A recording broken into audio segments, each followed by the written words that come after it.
Sir पुर्तगाल से काफ़ी सारी क्यूरीज, मैसेजेस, काफ़ी सारी इंक्वायरीज आ रही थी। उन्होंने मुझे एक टेक्स्ट मैसेज सेंड किया इंस्टाग्राम पे कि ये क्या क्यूरी है कि टीआरसी कार्ड कैंसिल किया जा रहा है, रीज़न क्या है टीआरसी कार्ड कैंसिल होने की। ज़्यादा लोग इससे सफ़र कर रहे हैं, उनकी ज़िंदगियां तबाह हो रही हैं। ने अपना जो कॉन्ट्रैक्ट जमा कराया था उसको एक्सेप्ट नहीं किया। आप लोगों से कोई गर्ज नहीं है, उसको अपने 1000-2000 यूरो से कर्ज है। Hello guys, welcome to my YouTube channel, welcome to another interesting vlog. एक नई इंटरेस्टिंग इन्फॉर्मेटिव वीडियो लेके मैं आप लोगों के पास आया हूं। सर आज की वीडियो इंटरेस्टिंग और इन्फॉर्मेटिव बहुत ज़्यादा है। उसकी रीज़न ये है कि सर पुर्तगाल से काफ़ी सारी क्यूरीज, मैसेजेस, काफ़ी सारी इंक्वायरीज आ रही थी। तो आज की जो वीडियो है वो भी मैं एक पर्टिकुलर डिस्कशन करूंगा। मेरे एक व्यूअर है, ऑडियंस है, एक देखने वाले हैं, जानने वाले हैं, आप ये कह सकते हैं कि उन्होंने मुझे एक टेक्स्ट मैसेज सेंड किया इंस्टाग्राम पे कि सर मैं आपकी वीडियो रेगुलरली वॉच करता हूं और मैं इस इशू को फेस कर रहा हूं। तो जब पहला एक टेक्स्ट मुझे आया तो मैंने उसको रिप्लाई किया और मैंने उनको बता दिया कि ये मार्केट में चीज़ें चल रही है। लेकिन एक दोबारा एक टेक्स्ट आया, तो वो जो सेकंड वाला टेक्स्ट है वो मैंने स्क्रीन पे चलाया हुआ है, आप मेरी स्क्रीन पे देख भी सकते हैं। मैंने नाम उनका ब्लर कर दिया है। इसमें क्या क्यूरी थी कि ये थोड़ी सी सीरियस क्यूरी थी। ये क्या क्यूरी है कि टीआरसी कार्ड कैंसिल किया जा रहा है। रीज़न क्या है टीआरसी कार्ड कैंसिल होने की?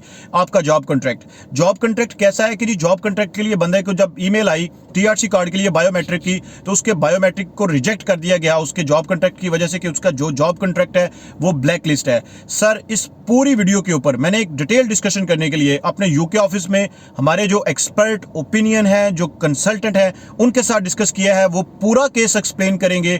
आपने इस वीडियो को कंप्लीट देखना है कि आपको वो पूरा जो केस एक्सप्लेन करेंगे आपने उसको समझना है। और प्लीज मेरी एक रिक्वेस्ट है, जो लोग भी चैनल पे नए हैं वो काइंडली चैनल को लाइक करें, सब्सक्राइब करें, सर बेल के बटन को जरूर प्रेस किया करें ताकि कोई भी नई इंफॉर्मेशन आती है पुर्तगाल से रिलेटेड वर्ल्ड वाइड वो हम सबसे पहले आप लोगों को बताएंगे, आपके नोटिफिकेशन बॉक्स में आएगी। और इसके अलावा जो लोग भी मुझसे पर्सनल क्यूरीज शेयर करते हैं, वो इंस्टाग्राम आईडी आ रही है, वहां पे जाके आप मुझसे पर्सनल क्यूरीज, अपनी पर्सनल इंक्वायरीज शेयर कर सकते हैं। There is a kind of delay but definitely I will be get back to you with positive and proper response. और अगर आपकी कोई जनरल इंक्वायरी होती है आप मुझे कमेंट बॉक्स में हाईलाइट कर सकते हैं। Definitely I will be get back to you, मैं कमेंट बॉक्स में ही आपको बताऊंगा। तो मैं आप लोगों को लेके चलता हूं उनके पास एक डिटेल डिस्कशन के लिए और उसके बाद फिर बात करते हैं। जी अस्सलाम वालेकुम। ये आज हम जिस टॉपिक पे एक वीडियो बना रहे हैं वो पुर्तगाल में एक हमारे व्यूअर हैं, उन्होंने एक मैसेज भेजा और उन्होंने अपनी दुख भरी एक दास्तान पेश की है। और उसके बाद हमने ये रियलाइज़ किया है कि बहुत ज़्यादा लोगों के साथ ये प्रॉब्लम पेश आ रहा है पुर्तगाल के अंदर, और बहुत ज़्यादा लोग इससे सफ़र कर रहे हैं, उनकी ज़िंदगियां तबाह हो रही हैं।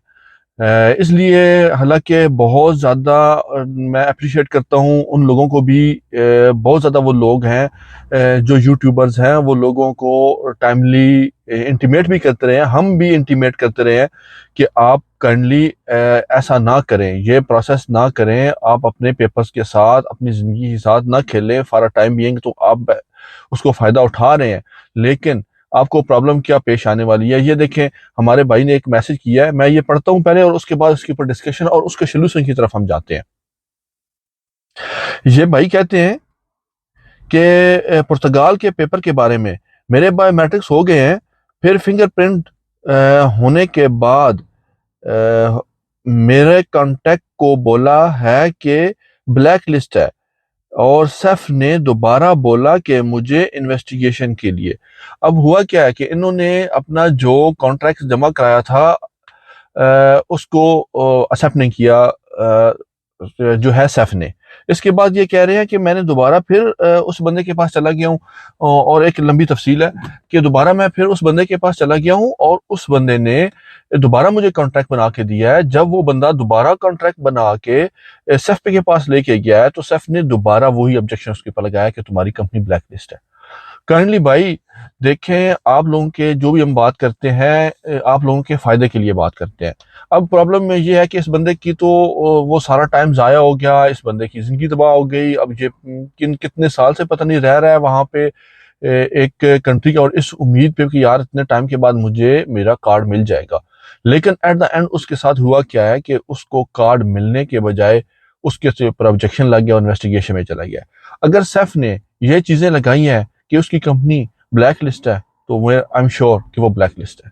अब जाहिर है उनके पास सारा रिकॉर्ड है, उनके पास सारी चीजें हैं, वो ये देख के करते हैं।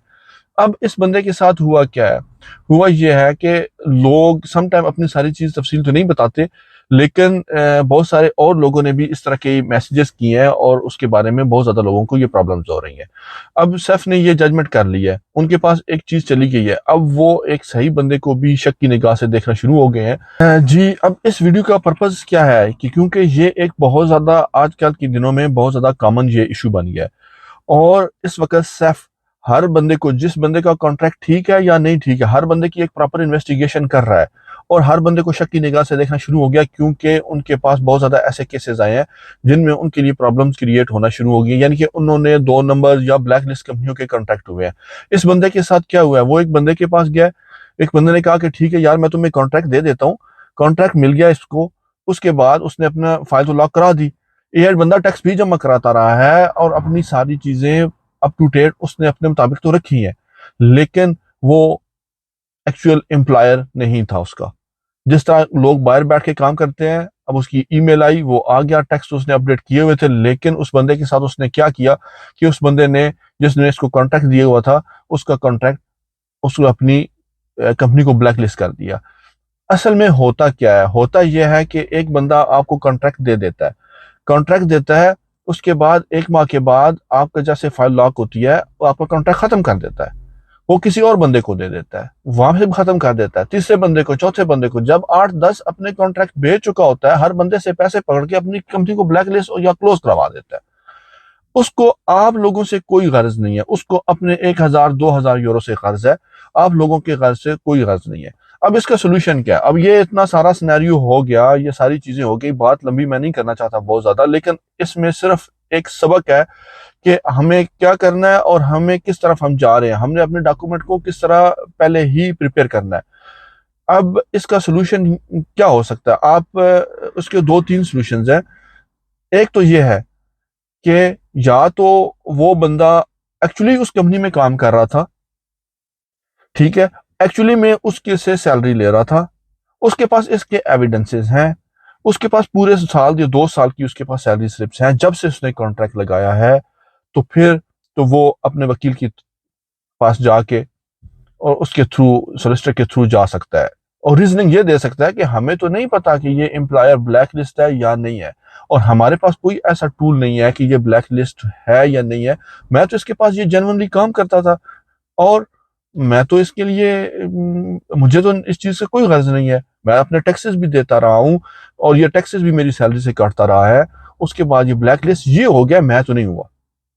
ये उस सूरत में है कि आप एक्चुअली उस जगह पे आप काम करते रहे हों। दूसरी सिचुएशन है कि अगर आप काम करते नहीं रहे, तो फिर तो मेरा नहीं ख्याल कि आपके पास कोई ऐसा सोल्यूशन है कि आप अपने आप को मजीद किसी कॉम्प्लिकेशन में डालें। अब आप अगर पुर्तगाल में हैं तो आपको नई तरह से जॉब ढूंढना पड़ेगी, अपनी फाइल को दोबारा जो उसकी रिक्वायर्ड डॉक्यूमेंट्स हैं उसके मुताबिक आपने कॉन्ट्रैक्ट को साथ चलाना होगा। उसके बाद आप थोड़ा सा जितने टैक्सेस हैं वो टैक्सेस दे के तो फिर दोबारा आप करें, क्योंकि अगर आपका केस जेन्युइन नहीं है, तो जेन्युइन है तो फिर इशू डिफरेंट है। थर्ड ये है कि वहाँ पे जॉब थोड़ा बहुत हलने जुलने से मिल जाती है, वहाँ पे एग्रीकल्चर में चले जाएं, थोड़ा सा टाइम बुरा गुजार लें, हर बंदा गुजारता है, ठीक है, हर बंदे की मिसाल है। ये नहीं होता कि किसी बंदे ने कोई चीज हासिल की है तो वो कोई बड़े आसानी से हासिल कर ली है। आप भी जाएं वहाँ पे कॉन्ट्रैक्ट ले लें, एग्रीकल्चर में अभी काफ़ी जॉब्स आने वाली हैं, वो आप जॉब्स लें, अपना आप टाइम गुजारें। जो आपने गलती कर ली वो तो गलती कर ली। इस वीडियो को बनाने का मकसद ये था कि जो लोग अभी इंतज़ार कर रहे हैं और इसी पर्पज़ में इंतज़ार कर रहे हैं कि उन लोगों के साथ वो जाएंगे और अपनी फाइल जमा करा लेंगे और वो टैक्स भी दे रहे हैं, लिहाजा प्लीज़ आप पहले चले जाएं वहाँ पे, अपनी कंपनी के दोबारा डॉक्यूमेंट्स इकट्ठे करें और उसके बाद अपनी कंपनी की सारी चीज़ें रिक्वायरमेंट पूरी कर लें, ताकि आपको इन टाइम जब वहां पे जाते हैं तो आपको प्रॉब्लम ना हो।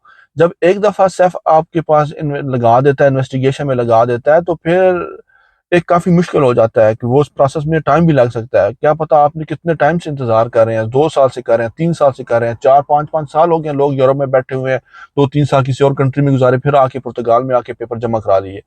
लिहाजा ये अब सारी सिचुएशन है। अगर सम टाइम ये होता है ना, लोग हमसे चीजें तो डिस्कस करते हैं, लेकिन उसकी जो नेगेटिव चीजें होती हैं या जो उन्होंने कोई ना कोई गड़बड़ की हुई होती है वो नहीं आके बताते।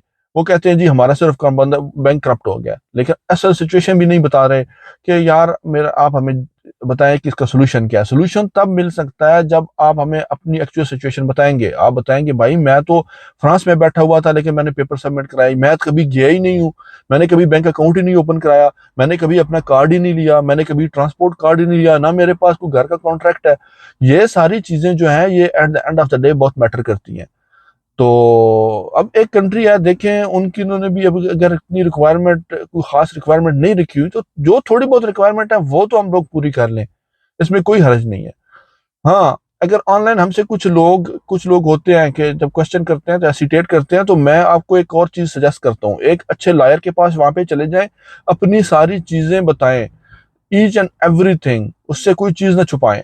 वो कुछ नहीं कहेगा आपको, वो आपका, आप उसके क्लाइंट है, वो आपका लॉयर है, आपका सॉलिसिटर है, उसको बताएं, वो आपको फिर अच्छे तरीके से गाइड भी कर सकता है और अच्छे तरीके से आपकी फाइल को दोबारा प्रिपेयर भी करवा सकता है। आज तक के लिए इतना ही, नेक्स्ट वीडियो के लिए हाजिर होंगे। Thank you very much. Sir video देखने के लिए thank you so much. Video अच्छी लगी हो इसको जरूर शेयर करें। इनफैक्ट इस तरह की वीडियो को ज्यादा से ज्यादा शेयर किया करें उन लोगों के लिए जो बेचारे नए होते हैं, जिनको इन्फॉर्मेशन नहीं होती, जिन बेचारों को ट्रैप किया जाता है, जिनके लिए जो वहां की मार्केट में किसी भी ऐसे बंदे के पास चले जाते हैं जो उनके साथ स्कैम कर देता है। तो सर प्लीज मेरी आप लोगों से रिक्वेस्ट है कि काइंडली ज्यादा से ज्यादा वीडियो को शेयर किया करें ताकि ऐसे लोगों से मजीद बचा जाए और ऐसे लोग जो इस तरह की इंफॉर्मेशन को मार्केट में स्प्रेड करते हैं और लोगों का टाइम वेस्ट करते हैं